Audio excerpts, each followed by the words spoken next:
is Kirsten Collins, and I'm here to give you my speech of enrichment on the inequalities that exist between men and women. Someone once told me that a woman's place is in the kitchen.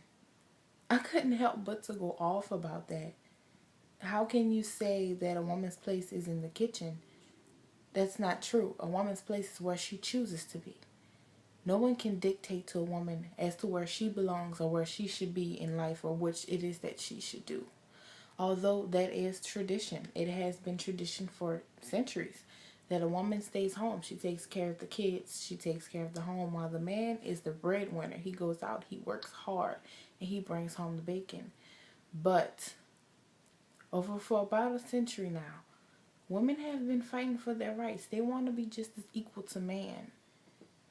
They don't want to be subordinate, and it's just unjust. For without woman, man will not exist. So I'm not even sure how the logic came to mind in particular. But women are treated unjustly in many aspects of life for a very long time. Sojourner Truth said it herself. She has plowed and planted and gathered into barns, and no man could heed her. And ain't I a woman? I could work as much and eat as much as a man when I could get it, and bear the lash as well. Ain't I a woman? In stating that she has endured the same trials that any man has, and she has worked harder and better than any man had. This is something that's just even incredible for it to be documented as such a time in history. She was a slave, and even then women were working just as equally hard as any man. So she proves it right there. She was living proof of it. But her legacy lives on because there are many women who work just as hard as any man in the workforce, in the home, with whatever job or responsibility that comes up. Women are taking control of their lives and their futures, and eventually it's nothing that anyone will be able to tell them about it. In the workforce, women are being paid less than men for working the same job. It's called the glass ceiling effect. It's where you can work the same job as a man, and you can have the same responsibilities, and you can do the same thing. You can even perform your job better, but that does not mean you're going to get paid equally to this man, equally or more. You're going to be paid less, and that's very unjust. But I can't understand why it is that this glass ceiling even exists, because the women in the workforce is about 50% to man. It's basically equal. I don't quite understand. If women are working just as hard, why not give them their props? Give them what they deserve for even stepping up to the plate.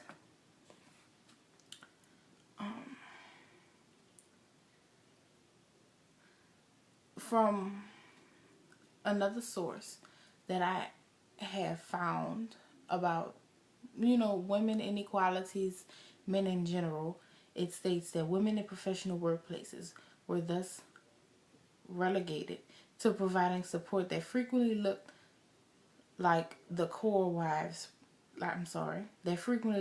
care wives provided to their husbands at home, albeit in a more efficient form.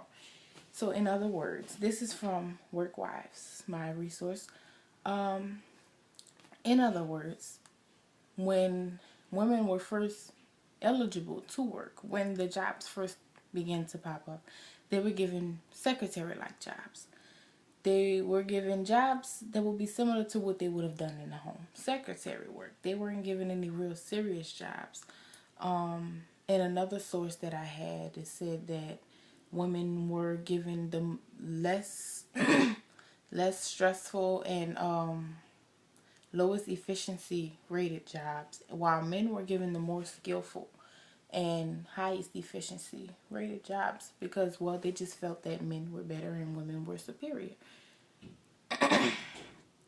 while all the while women are conquering these walls and they're tearing them down, and it's something that should definitely be thought about and looked into, because eventually women are going to get tired of it and they're going to demand the respect that they deserve, and they're going to get it. It's already started. It's taking some time, but it's going to pick up.